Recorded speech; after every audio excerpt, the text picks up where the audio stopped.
Every cockpit starts with its heart. The main instrument panel and the pedestal define the entire flight deck.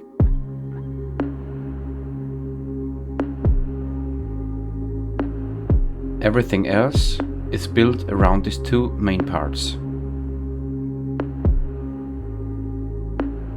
Before building the shell or installing any systems, I needed to understand the dimensions, proportions and ergonomics, because this is where the cockpit truly begins to take shape. Hello everyone and welcome back. Today I'd like to show you the current state of my main instrument panel. One of the questions I get asked quite often is why I decided to build it using a combination of wood and 3D printed parts. For me the answer is simple. Wood is easy to work with and easy to modify. And it allows me to build the overall structure very quickly. And at the same time, 3D printing makes it possible to reproduce highly detailed components. So it would be extremely difficult to manufacture by hand. All of the 3D printed parts are based on files from the Patreon community of 737 DIY Sim. So if you're planning to build an A320 or even a Boeing 737 cockpit, I can honestly recommend checking out their work. This is absolutely awesome. The level of detail is outstanding. Supporting the project through Patreon is definitely money well spent. So check them out. This is a great channel or a great community. Printing all of these parts took quite some time. So my artillery Sidewinder X1 was running almost non-stop for about 2 weeks to produce everything you can see here. So I was printing the front panels, and also the whole structure of this MIP is 3D printing. Each printed part is fitted with brass threaded inserts, so using a soldering iron before everything is assembled with meshing screws. This creates a very solid construction, and I'm confident that this will easily withstand the forces generated by the motion platform, so I have no worries about this. To achieve the correct height, I used 9mm MDF board together with the drilling templates provided by the 737 DIY Sim channel.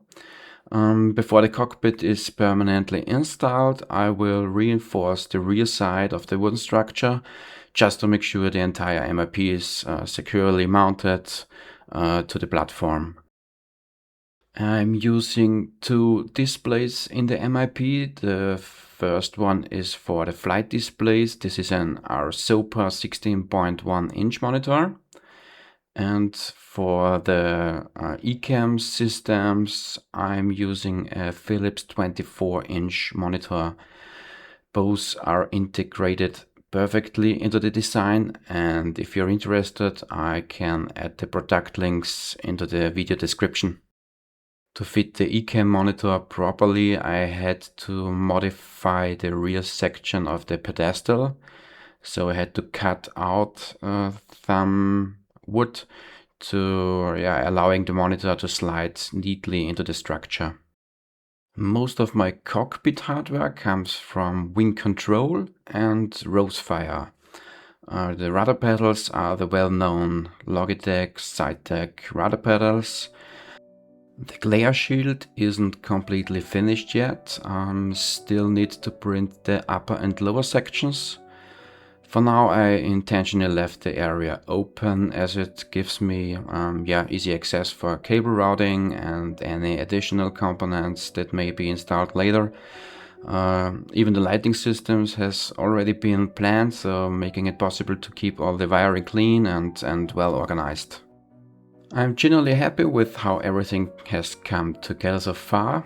The wind control hardware blends surprisingly well with the 3D printed parts, creating a result that feels really realistic. Before ending this chapter, I wanted to get a first impression of the visual setup. I recently picked up the 65-inch TCL TV for less than 200 euros, and it will eventually become the center display of the cockpit.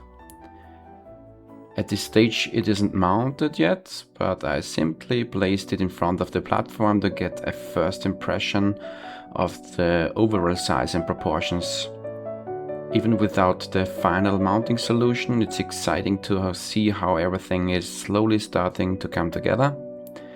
And in the next chapter I will be working on the display installation and take you along for the very first visual tests from the captain's seats.